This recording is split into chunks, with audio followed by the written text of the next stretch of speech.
د هغې په اجازت سره یو څو خبرې وړاندې کوو.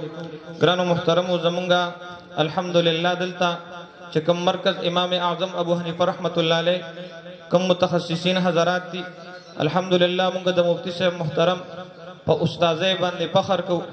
د دې د وجې نه امام مسلم رحمت الله علیه په مقدمه د مسلم شریف کې فرمایي، د علامه ابن سیرین رحمت الله علیه قول یې راوړی دی: ان هذا العلم دین فانظروا عمن تاخذون دینکم. یقینا دا علم یو دین دی او دا ډیر په سوچ او فکر به د خلکو نه اخلي، د ارچا نه به سبق نه وي. ګرانو محترمو، د دې د وجې نه دا علم دین دا ډیر مبارک علم دی.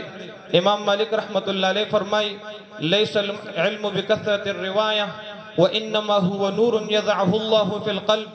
دا علم په ډیرو روایاتو باندې نه دی، بلکې ګرانو محترمو دا د الله پاک یو نور دی، یو رڼا ده چې الله پاک خپل خاص خلکو ته ورکوي. الله پاک کلام الله را لېږلی دی، د هغې دپاره رجال الله را لېږلي دي.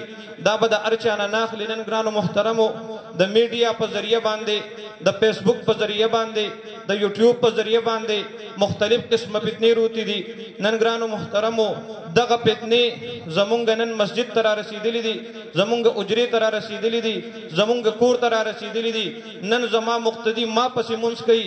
او ګرانو محترمو چې هر کله د عقیدي مسله راشي، بیا د نظریې مسله راشي، یا په دین اسلام کې مسله راشي، بیا د فیسبوک ملا خوښوي چې هر کله مونځ ما پسې کوي، مونځ ورله زه ادا کوم، د هغې نه علاوه جنازه ورله زه کوم، نکاح ورله زه تړم.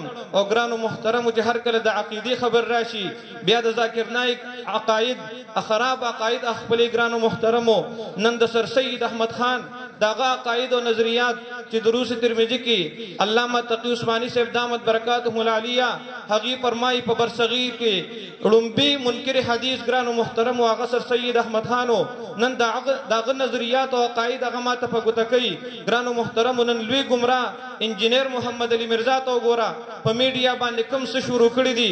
نن زما د کالج سټوډنټ هغه تباہ برباد کو. نن د پېښور عظیم الشان یونیورسټي ده، د نن نه یو څو میاشتې مخکې کم از کم زما 25 مسلمانان رونه قادیانانو ګرځېدل. ګرانو محترمو نن په باچا خان کې وګوره، په عبدالولي خان کې وګوره، هلته د قادیانیت درسونه شروع دي. د جماعت المسلمین والا خپل عقاید او نظریات د هغې پرچار کوي. نن ګرانو محترمو چې هر کله ما ته مسله راشي زه ورته هغه بیانومه، بیا زما په مسله باندې اعتماد نه کوي. وجه دا د ګرانو محترمو نن به انشاءالله العزیز دلته کلک عزم کو. دا اکابر مشایخ الحمدلله دا زمونږ مشران دي، دا زمونږ مذهبي مشران هم دي چې هر کله ماته په عقیده کې مسله راځي، ماته په عمل مثال په زکات کې مسله راځي، ماته په روژه کې مسله راځي، انشاءالله العزیز په دې علماء باندې به اعتماد کوو او انشاءالله العزیز د دې عقاید او نظریات به هغه خپلو.